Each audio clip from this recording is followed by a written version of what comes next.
నిజామాబాద్ మంత్రుల పర్యటనలో గందరగోళం నెలకొంది. ముగ్గురు మంత్రులు హెలికాప్టర్లో నిజామాబాద్ వచ్చారు. హెలికాప్టర్ గాలికి టెంట్లన్నీ లేచిపోయాయి. భారీగా దుమ్ము లేవడంతో కార్యకర్తలు జనం పరుగులు తీశారు. నిజామాబాద్ గిరిరాజ్ కాలేజ్ గ్రౌండ్స్ వద్ద ఈ ఘటన జరిగింది. రైతు మహోత్సవంలో పాల్గొనేందుకు నిజామాబాద్ వచ్చారు తుమ్మల, ఉత్తమ్, జూపల్లి. హెలికాప్టర్ ముందు అనుకున్న చోట కాకుండా వేరే ప్రాంతంలో ల్యాండ్ అవ్వడంతో గందరగోళం నెలకొంది.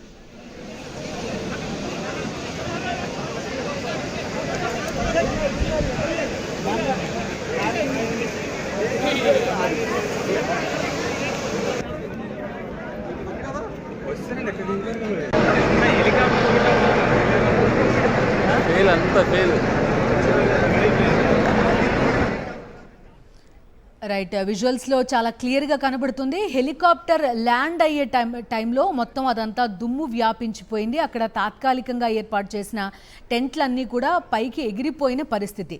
ముగ్గురు మంత్రులు హెలికాప్టర్లో నిజామాబాద్కు వచ్చారు.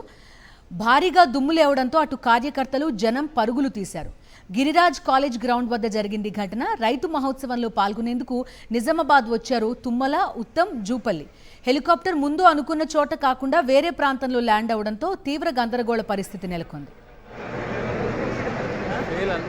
పూర్తి డీటెయిల్స్ అందిస్తారు మా కరెస్పాండెంట్ విఘ్నేష్. విఘ్నేష్, చెప్పండి, ముందు ఎక్కడ ల్యాండ్ కావాల్సి ఉంది, ఎందుకని ప్లేస్ మారింది? చూస్తున్నాం, చాలా అసౌకర్యానికి గురయ్యారు అక్కడంతా. ముందు మొత్తం ముగ్గురు మంత్రులు కూడా నిజామాబాద్ కు వచ్చిన సందర్భంగా ఈ సంఘటన జరిగింది. రైతు మహోత్సవం ఏర్పాటు చేశారు, పెద్ద ఎత్తున ఏర్పాటు చేశారు. నిజామాబాద్ గిరిరాజ్ కాలేజీ మైదానంలో ఈ రైతు మహోత్సవ కార్యక్రమం ఏర్పాటు చేశారు, బహిరంగ సభ ఏర్పాటు చేశారు.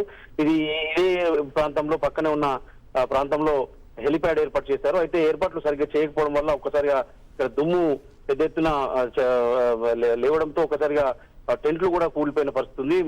అక్కడికి వచ్చిన కార్యకర్తలు కావచ్చు, నాయకులు, జనాలు కూడా ఒక్కసారిగా దుమ్ము లేవడంతో పరుగులు తీసిన పరిస్థితి ఉంది. మనం దృశ్యాలు చూస్తున్నాం. హెలికాప్టర్ దిగిన సందర్భంలోనే ఒక్కసారిగా దుమ్ము ఒక్కసారిగా లేవడంతో ఇదంతా పరిస్థితి ఇట్లాంటి పరిస్థితి ఏర్పడింది. అధికారులు కూడా స్థానిక అధికారుల మీద ఒక ఏర్పాట్లు సరిగ్గా చేయలేదని చెప్పి ఒక ఆగ్రహం వ్యక్తం చేసినట్లు తెలుస్తుంది. ఇది హెలికాప్టర్ ల్యాండ్ అవుతున్న సందర్భంలో ముగ్గురు మంత్రులు వచ్చిన సందర్భంలో ఇట్లాంటి ఏర్పాట్లు చేయకపోవడం అనేది ఒక విమర్శలకు దారితీసిన పరిస్థితి కనిపిస్తుంది. Okay Vignesh, thank you.